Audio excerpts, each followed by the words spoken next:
রাসূল কারীম সাল্লাল্লাহু আলাইহি ওয়াসাল্লাম বলেন, 2 নম্বর হলো ওয়ানিসাউন, এমন কিছু নারী রয়েছে, বাংলা বলছি শুনেন, এমন কিছু নারী রয়েছে যারা এমন বেশে ঘর থেকে বের হবে তাদের মাথায় কোনো ওড়না থাকবে না। আছে না নাই বলেন তো দেখি? ওড়না ছাড়া রাস্তায় বের হবে, চুলগুলো এমনভাবে উঁচু করবে যেন উটের একটা কুজের মতো দেখা যায়। কিসের মতো? উটের কুজ, গরুর কুজ আছে না, দেখেছেন না?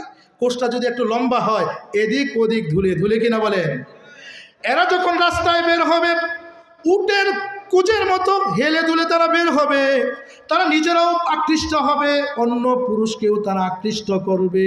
আল্লাহর হাবিব আলাইহিস সালাম বলেন, ওই সকল নারীদেরকে সংবাদ জানায়া দাও যারা এইভাবে রাস্তায় বের হবে এরা জান্নাতে প্রবেশ করতে পারবে না, জান্নাত থেকে এত দূরে অবস্থান করবে যে জান্নাতের ঘ্রাণও তাদের নাকে পৌঁছবে না। নাউজুবিল্লাহি মিন যালিক।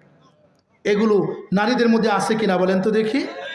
এই জন্য আজকের এই মাহফিল থেকে নারী সমাজের ভাই বোন, নারী সমাজের যারা রয়েছেন মা বোন, সকলের প্রতি উদাত্ত আহ্বান থাকবে, আমরা কোরআনকে গ্রহণ করি, আমরা হাদিসকে গ্রহণ করি, আমরা সুন্নাহর পথ অবলম্বন করি।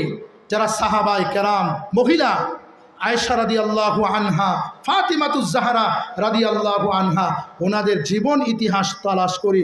কসম খোদার, আজকে সারা বিশ্ব একজন পবিত্র মায়ের অপেক্ষায় রয়েছে, যার পবিত্র গর্ভ থেকে এমন একজন সালাউদ্দিন আইয়ুবী আসবে, সারা বিশ্বের অশান্ত পৃথিবীকে নেতৃত্ব দিয়ে কানায় কানায় ইনসাফ প্রতিষ্ঠা করবে। এমন নারীর প্রয়োজন আছে না নাই বলেন তো দেখি? আজকের এই মাহফিলে আমাদের উদাত্ত আহ্বান থাকবে, আমাদের মা বোনদেরকে আল্লাহ রাব্বুল আলামিন পর্দার মধ্যে রেখে দিন, আমাদের মা বোনদেরকে আল্লাহ তাআলা সম্মানের সাথে রাখুন, আমাদের মা বোনদেরকে আল্লাহ তাআলা পূর্ণাঙ্গ ইসলামের মধ্যে প্রবেশ করার তৌফিক নসিব করুন। আমিন।